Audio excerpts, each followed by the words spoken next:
This is the Dad Devotionals podcast with Dave Domzalski. Each week, I'll bring you compelling interviews that'll educate, inspire, and motivate you to become the father and husband our Lord called you to be.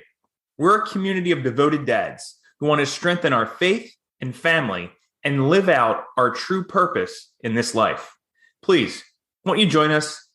Just text me at 717-913-5671 and you'll be welcomed into my devoted dads community.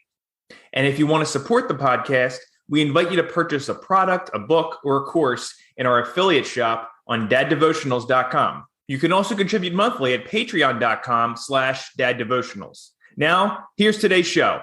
God bless. Have you ever wanted to start your own podcast like Dad Devotionals? Well, you can, and it's easier than you think. If you haven't heard about Anchor by Spotify, let me give you a quick rundown. Basically, it's the easiest way to make a podcast with everything you need all in one place. Anchor's what I use to distribute Dad Devotionals. Here's how it works. Anchor lets you record and edit podcasts right from your phone or computer, so no matter what your setup is like, you can start creating today. Then you can distribute your podcast to the most popular listening platforms, including Spotify, with a single tap. Anchor is also the only place you can publish video podcasts to Spotify. With Anchor, creators can earn money in a variety of ways, including ads and podcast subscriptions. And best of all, Anchor is totally free. Want to check it out? Download the Anchor app or go to Anchor.fm to get started. Guys, let's talk about self-care for just a second. We're not getting any younger. The stress of kids and work just wreak havoc on our skin. That's why you need to check out Melina, New York. With their non-toxic organic products, Melina is the answer to men's self-care. They have great organic olive oil, natural sunscreen, and organic lip balm. Not to mention organic natural bug spray, perfect for summer. And we can't forget their bestseller for both men and women, their natural deodorant. The founder even told me it passed the marathon test in the New York City heat. Can you believe that? They're a Christian family small business, and the owner is a wife of a U.S. Marine. This Father's Day, support one of our own and ask for Melina, New York. Go to daddevotionals.com/Melina for 10% off your order with code DAD. That's MALINA. daddevotionals.com/Melina. Today's guest is Lisa Cadigan. She's the Director of Arts, Outreach, and Community Resources at Adams County Arts Council here in my neck of the woods, Gettysburg, Pennsylvania. Lisa is the creator and driving force behind the People Project, which brings the local community here in Adams County together as creators and storytellers. The People Project has had many different themes over the years since it launched in 2017. This year's theme being My Place at the Table, which is something we know to be so important as dads, especially as we raise our young kids in this world. Lisa, welcome to Dad Devotionals. It's so great to have you. Thank you so much for having me. I'm really happy to be here. Excellent. Well, to kick things off, Lisa, why don't you tell us what you want the fathers and everyone listening, frankly, to take away from our chat today? Well, we are still in the process of looking for people who are interested in sharing stories as part of this performance and exhibit event. And so through the end of June, I will be asking people to contact me with their ideas. We are also looking for visual artists or musicians, anyone that has a creative endeavor they'd like to share to be part of this community project. Oh, that's wonderful. So before we get into this year's theme, which I really do want to explore with you, let's talk about the beginnings of the People Project. That's an interesting story, if I recall. Sure, yeah. So I started the People Project in 2017 as a guest artist at Gettysburg College. I had participated as a performer in a similarly formatted performance in Washington, D.C. in 2014 and thought it would be a great project to bring back to our community. Sure. So the first year we did stories of compassion, empathy, and diversity. And I worked with about 10 students from Gettysburg College, and I worked with them on editing personal narrative stories that they had written and how they could deliver them on stage to a live audience. It was a very simple format to start, but it went very well and people had a good experience. And so they invited me back again in 2018. Mm-hmm. We did a show called Stories of Home, which again, my purpose was looking for stories on a common theme, but from a variety of diverse perspectives. And so with something like home, depending on what your upbringing was like or where you lived, where you grew up, if it was the city, the country, or another country from the United States, your story was going to be very different from the person sitting next to you. And so we had another really wonderful selection of stories from people, about 10 people again, read on stage at the Stevens Theater, which is the black box at Gettysburg College. Following that, I skipped 2019. I was busy doing some other things, but in 2020, the YWCA approached me, and they had been collecting stories from people in the area who had suffered from discrimination of some sort, a lot of racist stories, racism stories, and they wanted a platform to share those for the same purposes as my project. So we, again, the interesting part of that particular project was a lot of the people that they had collected stories from were not comfortable standing in front of an audience and saying them out loud. So we got together a group of students, and I did require that they share their own story of feeling other or outside of something. It didn't necessarily have to be, oppression or racism. But we had a very diverse cast that year, which was lovely. And they also reenacted some of the stories the Y had collected from their population. And so we were fortunate enough that performance happened the week before everything shut down for COVID. We got in right at the skin of our teeth. And we had started getting some nice press coverage for it. And then of course the world shut down for 2 years. So absolutely. The year later, I had joined the staff here at the Adams County Arts Council, and I was just part-time, but I was doing outreach programs. And of course, with the COVID restrictions, a lot of the after-school programs had been completely canceled. And yet I had grant money that I needed to be engaging young people in after-school programs. So we converted the People Project to an after-school program that was done sort of hybrid. I did meet with students in person occasionally, but the final project, rather than a live performance, was a video. And this was a really interesting iteration of the project because it opened up possibilities to include other things besides just the storytelling. Because we were in a video, we invited visual artists to present. And I realized I had been leaving out the voices of people with really incredible ideas to share who are not necessarily comfortable standing up in front of an audience. This was mostly middle school and high school students that participated. And I had some just great, beautiful art that was shared. The theme that year was, how are you using creativity to cope with the challenges of the pandemic? My visual artists, I found it really interesting that they weren't willing to be interviewed on camera, but they would record voice memos on their phones about their art. And then I could do like a slideshow through the video where you heard their voice explaining what it was that they were presenting. So that came into play. We also had the orchestra at the high school and middle school director, Krista Creel in Gettysburg, share some video footage from Zoom rehearsals she'd been doing and virtual concerts that they had done. We had a few singers come forward from the community theater who had been trying to perform during this shutdown. So it just became a huge multimedia video experience. So fast forward one more year, and the PA Humanities opened up a grant for part of the American Rescue Plan. And my executive director at the time and I decided, wow, let's just go big with this project. We'll just expand it even further. We'll take all the things we learned from putting in the video and all the things from the in-person performances that we really missed that component of it. And we'll put together this project. And if we get funded, great. And if not, that's okay too.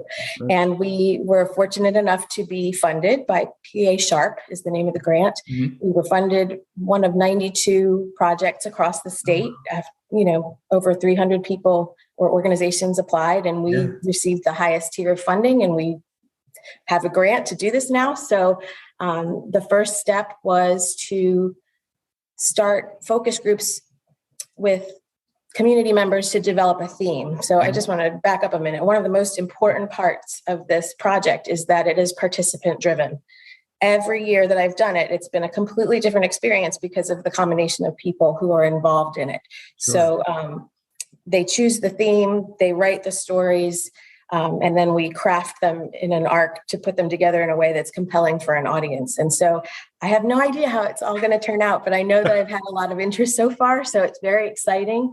PA Humanities is very excited about the project. They invited me to Harrisburg to speak to the Legislative Caucus for Arts and Culture about the project. Wow. So it's been really exciting to see it evolve. And like I said, right now, we had a few focus groups in February. We did an online survey across the community in March, and that's how we came up with the theme, My Place at the Table. And now we're starting to collect stories and art. So it's just such a beautiful story about the stories of other people, what they're sharing and in the community. I mean, storytelling is, so crucial and such a big part of who we are as human beings. Absolutely. That it's beautiful that you've been able to bring this together to the community, and now also online. I mean, so yes, the pandemic, got in the way of having it being done live and in person, but in a way, it also opened up your eyes to say, hey, there's a whole nother crux of creators out here and storytellers that we can bring into the fold. And now look at, here we are in 2022, and look at the hybrid method you have going on. Just and wonderful. I think that's just a life lesson too, right? That if True. anytime there's a big challenge, you try and look for the shiny part on the other side. There's something good that has to come of it if you look hard enough. So yeah, I do feel really fortunate. And then you're working with younger folks. I mean, having that public speaking ability, having that ability to present your ideas. I mean, just in any subset, not just a job, but also if you're volunteering, as you become a parent down the road, if you want to ever take any kind of leadership role, you got to put yourself out there a little bit. So I think it's really cool. I mean, it's not meant to be a quote resume builder, but in very many ways, you get to display your talent and then also share it with folks. And that's just that's a concept and a skill that is just, I mean, it's just so needed nowadays, especially. Young people want to hide behind the screens anyway. I know, right? Yeah. But I do want to stress, it's not just for young people. Like, we will have students who are involved, but I'm encouraging their teachers to submit and their families to submit. What the goal is to have a cross section of the community of all ages and backgrounds and from all across the county, not just Gettysburg Central. So, so that's the real goal, is to have as diverse a cast as we can have that represents Adams County. So I love it, because that way, everyone can teach each other. I mean, some of the older folks that may not be as tech savvy can learn from the younger folks, and those who are more seasoned in their delivery can give each other some tips. I love it. So before we take a break, I do want to ask you that, you've been doing this since 2017. We got an idea of how it came about, why people get involved, but can you touch on a little bit more? Why do you keep doing it? And why do people keep coming back to you and sharing this with others? Well, like you said, I think storytelling is such a huge part of the human experience. And I originally started it. So the first performance that I did, the theme of the show was called Listen to Your Mother, was the name of the show. And you can actually Google it and see hundreds of videos of people who have participated in that particular syndicated version of a show, right? Very cool. So I kind of lifted the format and the way that I do it. It doesn't have to do with motherhood, but the original show was something that was performed across the country on Mother's Day or Mother's Day weekend or thereabouts each year. And the way that you were invited to participate was by submitting a story that had something to do with motherhood. You didn't have to be a mother. You could just have a mother. Like, everybody has, an experience with motherhood in some way. Sure. And the result was just this really moving collection of stories. Some were heartbreaking, others were hysterical. We know that as parents, like, our kids make us laugh, they make us cry. I just was always amazed at the breadth of experiences that you could listen to or witness in just an hour long show of about 10 people who were sharing their stories. And at that time, things were, maybe it was before that time too, but certainly at that time, things were just starting to feel so polarized And I've always been a believer that we have so much more in common than not with the people Absolutely. next to us. I think we all want the same things and we just can't always agree on how to get there. Right. So I thought it would be really nice to bring that format of a project to the community and just invite people to talk about their personal stories on a theme. Because when you hear the perspective of another person and it's something that really opens your eyes that you've never experienced before, it makes you appreciate them a little bit more deeply. It opens the door for empathy and compassion. And I think that's the key to solving a lot of the world's problems, is just seeing people as people who are all more than one thing and whose stories are just as valuable and as divine, I guess, as yours. Everyone's path and journey is so sacred. And if we can really open our eyes and listen without judgment, we just come to a better place of understanding and cooperation. So that's why I keep doing it. No, I love that. I mean, this is primarily for a Christian audience. I mean, that's what we preach here at Dad Devotionals. I mean, it's about coming together. It's about coming together in our sense. Well, our message here is about coming together as God's people. And I think what I loved about your project is that I think it really represents that, and it represents the essence of what I want to try to convey for dads. In fact, I thought for 2023 we could do a Father Knows Best theme. You should come and put that into the mix. We had a really great conversation at our focus group. The questions that were posed to the people were, thinking of themes that really reflected the people of Adams County. And so we came to my place at the table because we live in this agricultural place that's a place of bounty and beauty. And then we also talked about the fact that we spent a lot more time around our family dinner tables during COVID than maybe we had in the past, that our method of being around the table had changed. Restaurant industry could come into play in this theme. Yeah. And then, of course, just metaphorically, my place at the table can mean my place in my family, my place in my community, my place in the world. And so there's no wrong answer of how to write a story with that theme. It just has to be a first person account of something meaningful to you that you could share with an audience. So I love that so much. Well, let's take a moment to thank our sponsors. When we come back, we'll chat more with Lisa about the People Project. We'll be right back, folks. Hey, dads, are you responsible for your household or business finances? If so, check out my website, runthemoney.com. Run the Money is the place for money management tips for saving more, paying off debt, and budgeting. I also give you ideas and information for starting a side business. If you're in between jobs or need a way to get a better handle on your family's money, go to runthemoney.com for free articles on money management. That's runthemoney.com. RUNTHEMONEY, all one word. Runthemoney.com. I'll see you there. Want to start a website for your family business? Check out Bluehost and get everything you need to start up your own website. Select your domain, a design template, and get the right hosting plan. Whether you're starting or growing a digital business, brick and mortar shop, or you're selling eggs on the family farm, Bluehost can help you get your business online. Plans for Dad Devotionals listeners and RunTheMoney.com fans start at $2.95 per month with a free domain for 1 year. Go to runthemoney.com/Bluehost and sign up. That's runthemoney.com/Bluehost. Get it done. All right, we're back with Lisa Cadigan. Lisa is a director at Adams County Arts Council in Gettysburg, Pennsylvania. She's the creator of the People Project, which uplifts our local community by connecting people through story. All right, so you've touched on this a little bit, but I want to take maybe a little bit of a deeper dive. Let's get into this year's theme, My Place at the Table. Why this concept? Why now? Why you mentioned the people at the focus group. Why did they decide on this?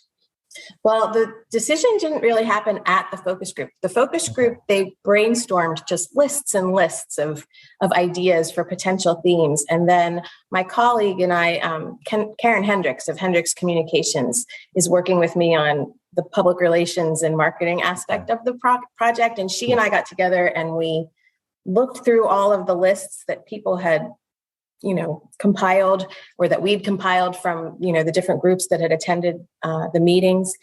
And there were common themes in a lot of them. And so a lot of people talked about food as a connecting thing, which, of course it is. Sure. And not just as, that food can bring back such visceral memories of your childhood. There are certain smells and tastes and traditions that, will have you reflect on your own life. And then again, like I mentioned before, we live in such an agricultural community, and it can be so beautiful during the different seasons to see how food production happens, and just the blossoming of the flowers and the changing of the trees and the whole cyclical nature of growing and providing bounty for our community, and for the world.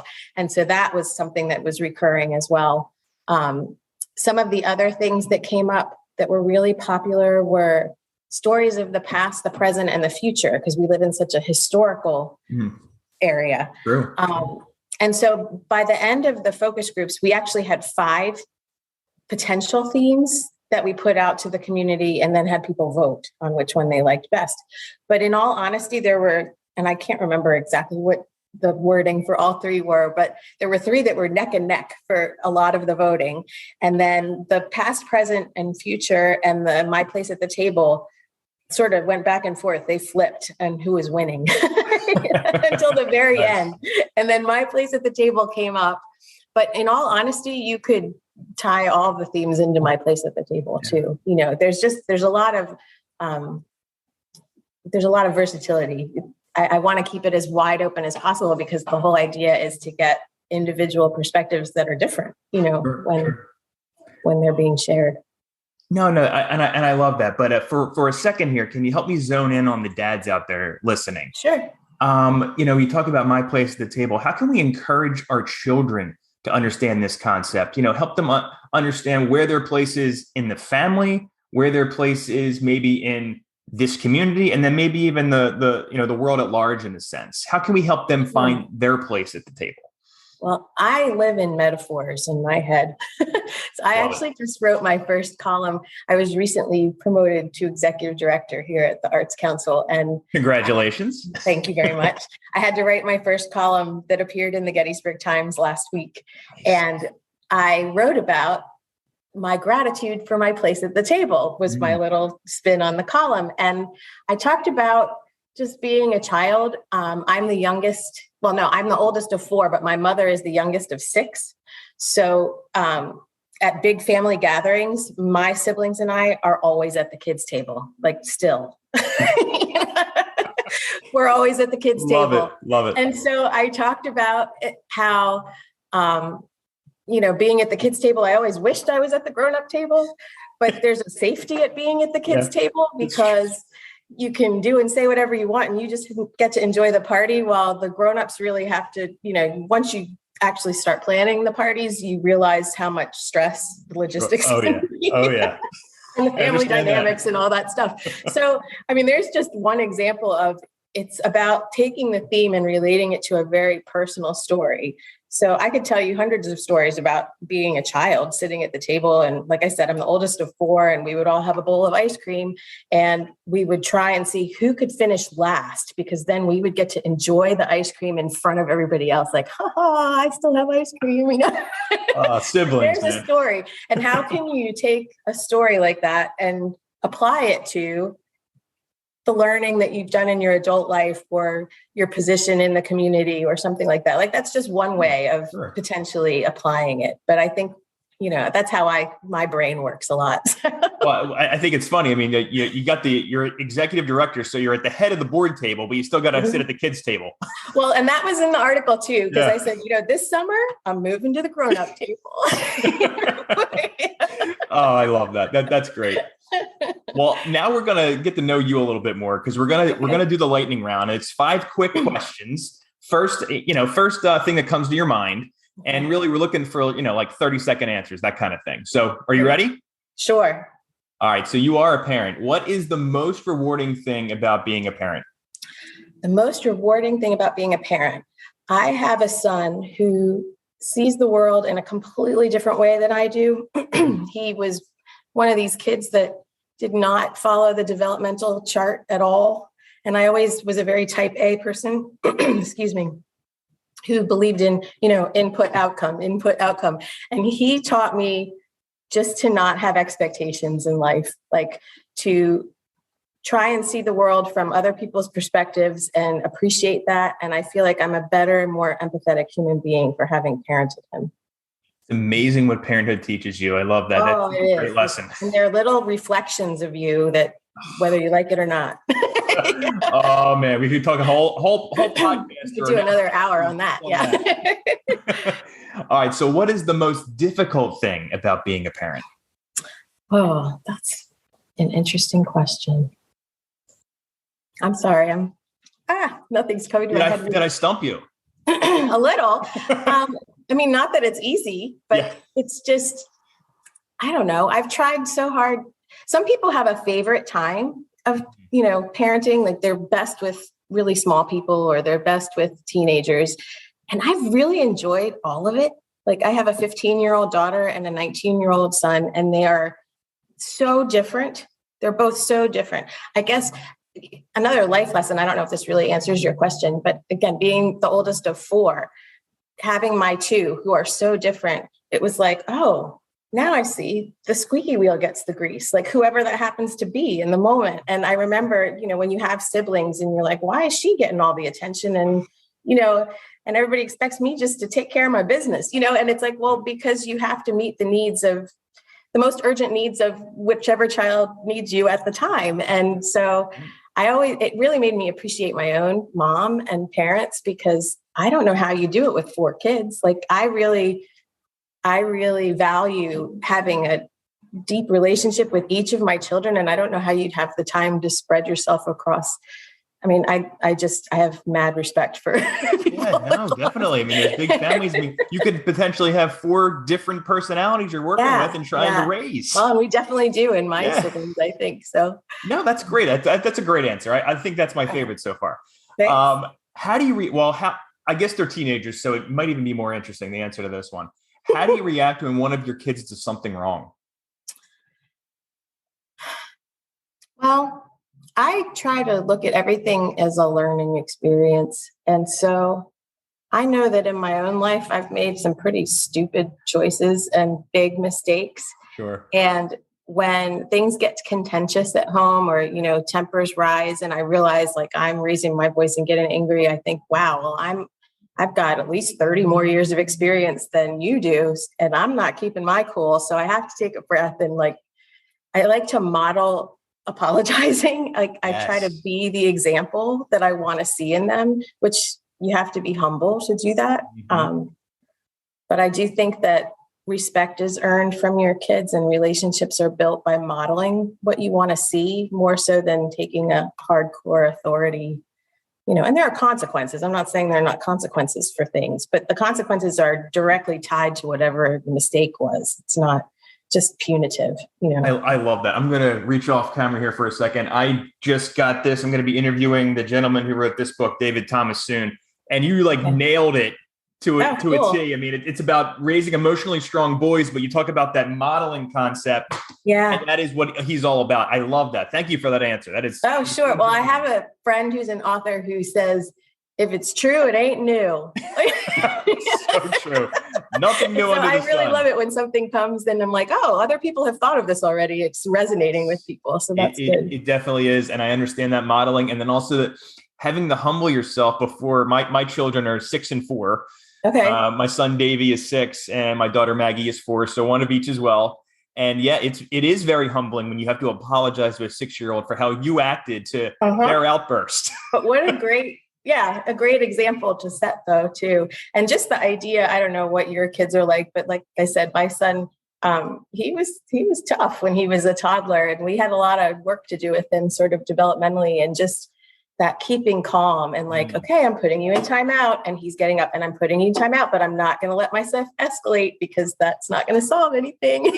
Well, and I fall for my daughter's, little pouty face all the time. I'm such a sucker. Oh, my husband. They are different also. And she's like, Daddy. I'm like, oh man. Oh, I can't be mad at you. They call that the puppy dog eyes in my house. And my daughter's the only one who gets to employ them. And it doesn't work on me. It only works on my husband.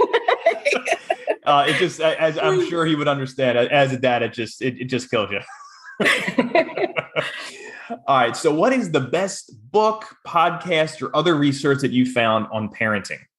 On parenting. Well, I really enjoy Glennon Doyle. I don't know if you're familiar with her at all.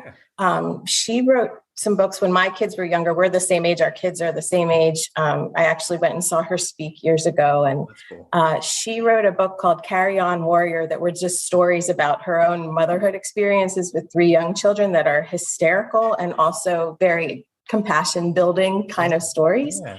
And she still does a podcast now. She went on to start a really cool nonprofit that actually fundraises millions of dollars to help.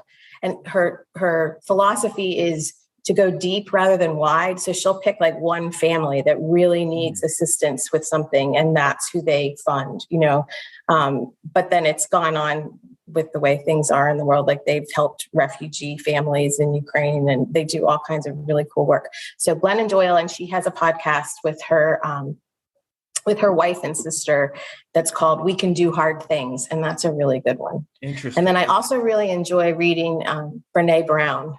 She's a sociologist out of the University of Houston, and she's pretty awesome. I've read or listened to all of her books. So Awesome. Thank you for sharing those resources with us. I appreciate it. All right. Last one of the lightning round here. Give us a quote or a concept you're meditating on lately. Oh my goodness.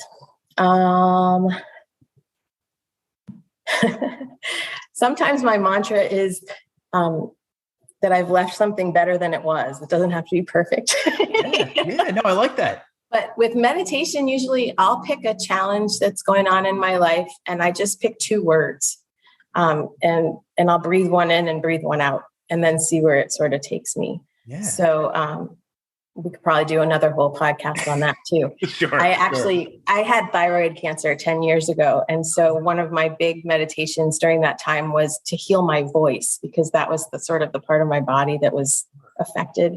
Yeah. And it started out like heal my thyroid, but in the meditation process, I realized there was some stuff I needed to work through sort of spiritually on relationships with people. I'm a singer, and I started singing again. So it was, that was based on just picking those 2 words that resonated with me at the moment and seeing where they take me. No, that's beautiful. I actually have a hypothyroidism myself. So I haven't had to go to that route, thankfully, but that's just amazing and inspiring that you're able to overcome that. That's something that you did and loved, and then you had to fight your way back to it. So that's so encouraging. Thank you for sharing that. Cool. Well, this is the part of the podcast, part of the show where you can tell us about where we can connect with you, Lisa, and learn more about the People Project. Well, like I said, I work at the Adams County Arts Council. That is located at 125 South Washington Street in Gettysburg at our Arts Education Center. You can email me at lcadigan, that's LCADIGAN @adamsarts.org. You can visit our website, www.adamsarts.org. And you can call us at 717-334-5006. Perfect. Thank you so much. Folks, I will link all that information up in the show notes so you can check that out and participate. Lisa, thanks so much for coming on the show. You're definitely a gift to the Gettysburg community here, and we so appreciate you. Well, God grant you and your family many blessed years. Take care. Thank you so much. Those are really kind words, and thanks for having me. No problem at all. Good luck with the project. We look forward to big things later this year. Well, actually, before we end, I almost forgot. When will it go live? So the culminating event performance is October 23rd and 24th. We are going to be at the Core Theater, which is the movie theater back at Mela Kitchen Restaurant, which is where Frank's Theaters used to be near the outlets. They have generously donated their space to us. They have a movie theater that they've kept intact. And they have sound system, and it's a very cool performance space for the community. So, well, we look forward to that. Again, thank you so much. Thank you. You've been listening to Fridays with Abbott Trefon on the Dad Devotionals Network. To hear more from the Abbott, head over to daddevotionals.com/Abbott Trefon and follow his blog at abbottrefon.com. You can also connect with him at facebook.com/Abbott Trefon. Until next time, God bless.